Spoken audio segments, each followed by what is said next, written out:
Is brown bread healthier than white bread? Is sourdough bread healthier for your gut? Today I'm going to be breaking down the differences between white, brown and sourdough bread. Plus I will share with you what you need to look out for when buying bread in the supermarket. So white bread is made from refined flour. So during the processing, all the fiber and the nutrients have been taken out and the flour is refined.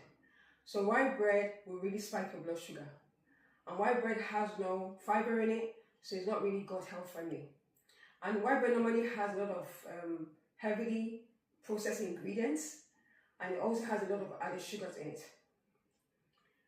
Brown bread may have a lot more fiber than white bread, but not all brown bread is healthy.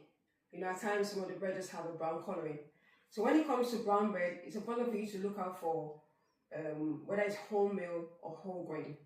Also, it's also important for you to look at the ingredient list as well when it comes to brown bread.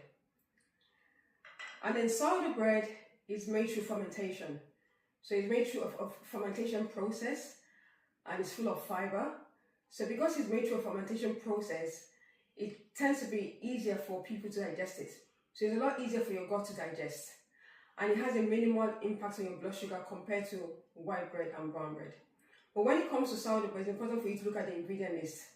So really it should be just the flour, the salt, the water and the starter culture when it comes to sourdough bread.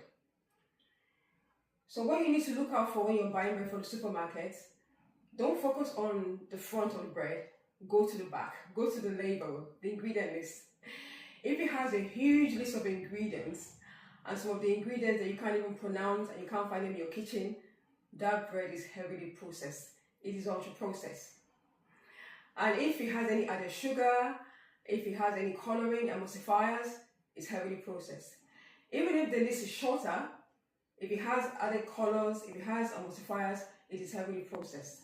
So it's important for you to, check the labels and make sure it has ingredients that you can find in your kitchen, ingredients that you can pronounce. Okay, and also check the fiber, the amount of fiber, the carbohydrate to fiber ratio, that should be shorter. As a guide, the bread should be about 6 grams of fiber per 100 grams. So these are some of the things that you need to check when it comes to bread. Okay, and then bread is not the enemy. It's just simple. It's just you finding the right type of bread that's going to suit your goals. It's going to suit your lifestyle and going to be good for your gut health as well. So, and how you eat the bread is important. So it's important for you to pair the bread with some fiber. So for example, white bread that doesn't have any fiber in it. So you can start with some fiber. Maybe you have some soup with some veggies, or you can have some roasted veggies. And then you now have the bread with some protein and fat. So you can have it with some eggs and some avocado. So really, ideally, always have your bread with some protein and some healthy fat, just to help to keep your blood sugar balanced. So I hope you found this video useful. So let me know in the comments, which is your best type of bread? Do you like white bread or brown bread or sourdough bread? Let me know in the comments. And if you found this useful, please like, subscribe and share this video with someone who's also trying to make healthy choices.